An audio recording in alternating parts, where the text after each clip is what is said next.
The interruption. There's breaking news. This is a big one. This is the spot in Erie, Pennsylvania, where the Facebook killer killed himself. They've called him the Facebook killer. He was never convicted of anything, but they say he did this. His video shows he did. Now they're explaining the pursuit of this man. Let's listen. Again, you only have one chance at a scene, so we're certainly not going to rush, and thank God we have the weather in our favor today. So. Did he ever drop his weapon? Did he ever drop point his weapon, rather? Did he ever point his weapon at the officer? To my knowledge, when the pit maneuver was conducted, the vehicle spun around, came to a stop, immediately he pulled the weapon out, and he shot himself. In the car? In the car. In the car. I'm sorry. Could you repeat that, please? We have MVR videos. I believe there were 3 vehicles involved that should have MVR on it. As a rule, we don't release that, sir, but we do have that. From your standpoint, how relieved are you that this manhunt is now over and the people here can breathe a sigh of relief? Well, clearly, no investigation is 100% complete until the investigation is done. Right now, to the best of my knowledge, and I'll let anybody else jump in here, we don't believe he had any accomplices. Our concern is he was somewhere over the last several days. Whether somebody was harboring him, whether he was under a bridge somewhere, I don't know. I would say if I feel a lot more comfortable now than I did prior to 11 o'clock. But again, whether it's somebody else, we don't know. But I certainly feel that the tension is a lot less now than it was earlier. Captain, would you agree with this? Sir, what message do you have for that concerned citizen who, if not for their actions, we wouldn't be here today? What would you say to them? First of all, thank God. Without the public, we would be nowhere. It's so important to any investigation that the public step in and help us. Our job as state troopers and police officers and district attorney, we are here to serve the public. And it's nice when they realize that and they help us out with an investigation. This investigation would be nowhere without tips. And like I said, I was talking to Captain Basinger, and over the last several days, every station in Troop E received several tips, which we followed up on. So they're instrumental, and I thank them with the bottom of my heart. It's nice when you're all on one team and we get that information. So my response is thank you very much. It is appreciated. Sir, will this investigation rest with Pennsylvania State Police Troop E? What will be the relationship with you and the Cleveland authorities and the FBI going forward? Well, again, this is one part of the investigation. Mr. Stevens ended his life here today. We'll be in touch. We already have been in touch with Cleveland. They have their homicide on this end. We have our investigation here. We have a suicide of a person. Plus, we have the pursuit. We do our own investigation. Plus, we're going to try to find out where he was. How many troopers were in pursuit up there? Captain? We had 4 cars with 5 members. 4 cars with 5 members, plus Wesleyville PD had a vehicle. Chief, was there 1 member from Wesleyville? Yes. And did they see him commit suicide? Were they that close? Yeah, I know the one trooper that I spoke to who did the pit maneuver saw him pull the gun out and shoot himself. I can't speak for the others, sir, but at least the one trooper did. So they knew they didn't have to draw their own weapons as they approached, or? Again, sir, it happened so fast. I don't want to speak. I don't know if they did or not. My guess is they probably did not. However, if they did see him pull his gun and shoot himself, you don't know for sure what the outcome of that was. Personally, if they did draw their weapon, they're certainly entitled to do that. I just don't know that. And was it a shot to the head? Again, I think it's safe to say there was a shot to the head. Yes. Sir, would you like to tell the community of Cleveland and Erie, PA, what do you want them to learn from this incident? Could you repeat that question, sir? Would you like to tell the people of Cleveland, Erie, PA, what do you like them to learn from this incident? The only thing I would like the people from Cleveland, Ohio to know is, we are right across the border from Cleveland, Ohio. But as far as law enforcement concerned, we work as a family. They gave us information, we help them, we share their information. They need to know, just because if somebody commits a crime in Cleveland and Ohio or anywhere else, and they come to another state, we're certainly not going to tolerate it. We're going to do everything we can to solve that case, just if it happened the same way in PA. Sir, just to be clear, earlier you said that you want to comment on the Navy. The police chief said that there was a ambulance Sunday. But what I heard you say is the reason you had stepped up patrol, stepped up investigation here, because that you have believed that the gambler is going to be in the area. Sure.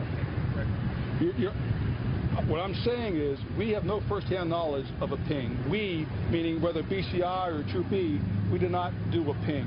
There's a lot of things out there on social media that weren't confirmed. But as far as a ping, we have no first-hand knowledge. But you were on alert because you was a gambler.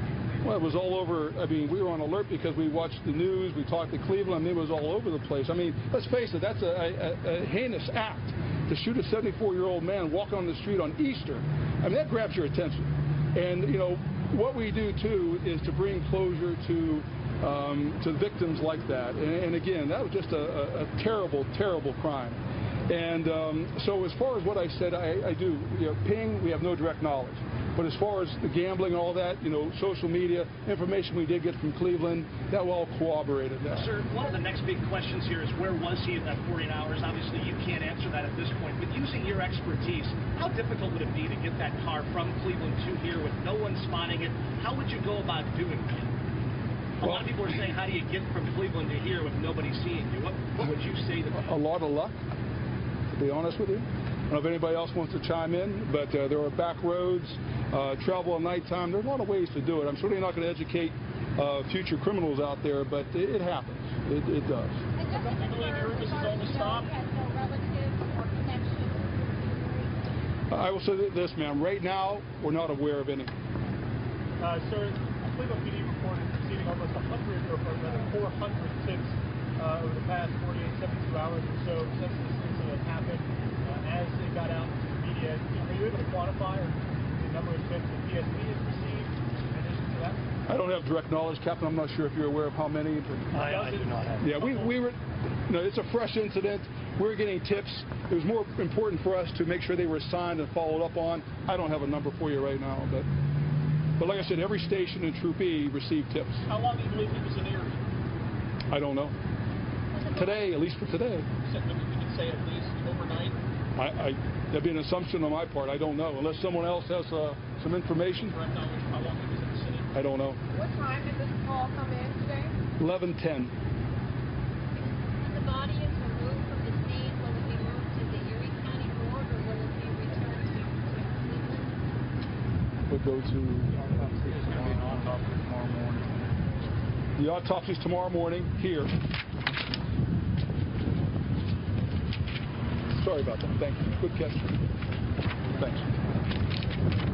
Any other questions? One last. I understand you spoke to officers in your under your command, spoke to the individual who works at McDonald's. Can you talk at all about their demeanor? I think there's a lot of interest in this concerned citizen who really, albeit a small act, it's a huge act, a courageous act. Can you talk at all about their demeanor or how they described Mr. Stevens when he was right in front of them? You're talking about? The McDonald's employee, this concerned citizen. What did they describe Stevens as, and how would you describe them after? I believe my response was it was a concerned citizen on Buffalo Road in Harp Creek Township. I don't think I've ever said McDonald's. No, but the person that was the concerned citizen, it's our understanding that you've spoken to them. I have not. But no one in your under command has spoken to them either? Okay. Very good. Any other questions from anybody else from our panel? Spelling? My name? Yes, sir. It's Tepper. It's T-E-P-E-R. It's Junior. Okay, there you go. So there's the latest news conference. I got to tell you the backstory on this. The police are not giving you everything that we have confirmed, but it's in every single media across the country. And if you haven't heard it yet, you got to hear this. This guy who had just murdered a man, it was Easter Sunday, he walked up to a man and murdered him. He was 74 years old. This is the guy who did it, according to authorities. Today, after running, he had gone 100 miles east of Cleveland near Erie, Pennsylvania, on Buffalo Road in Erie County. He pulled up to a drive-thru at a McDonald's, 11 o'clock this morning. He ordered a large chicken McNugget and a large fry for $5.25. They said, pull around. He pulled around to the window. One of the employees looked out, they handed him the chicken nuggets and said, it'll be just a minute on your fries. And one of the employees in there, we don't know who, said, that looks like the guy who killed the guy in Cleveland. So the fries were ready, but they held him back, telling the guy, you got to wait, while somebody went to call police. This is 10 after 11 this morning. So someone in that McDonald's called police, while the guy who's suspected of killing this man, this 74-year-old man, is sitting at the drive-thru window, and the guy in the drive-thru window goes, I'm not waiting on these fries. I got to get out of here. Now, according to the employees, he didn't speed off or anything like that. He just drove off like anybody would, but he left his fries behind after paying his $5.25. And it was that tip from that McDonald's worker that ended this chase at that moment. They said there was a very brief chase after that. You heard the Erie County people, Erie County PA people saying there that they had a very short pursuit on the guy. They did a pit maneuver. You've seen those in the car chases out in Los Angeles or whatever, where a cop gets up behind you, pulls to one side or the other of the rear view, then turns his steering wheel really hard so that it makes the back end of your car, you know, swerve around and basically stops your forward progress. And at that point, they are trying to take him into custody. And according to the authorities, this suspect takes the gun, shot himself in the head, and that was that. $5.25 at the McDonald's, and somebody in the drive-thru saw something and say something. And from the police, they're loving it.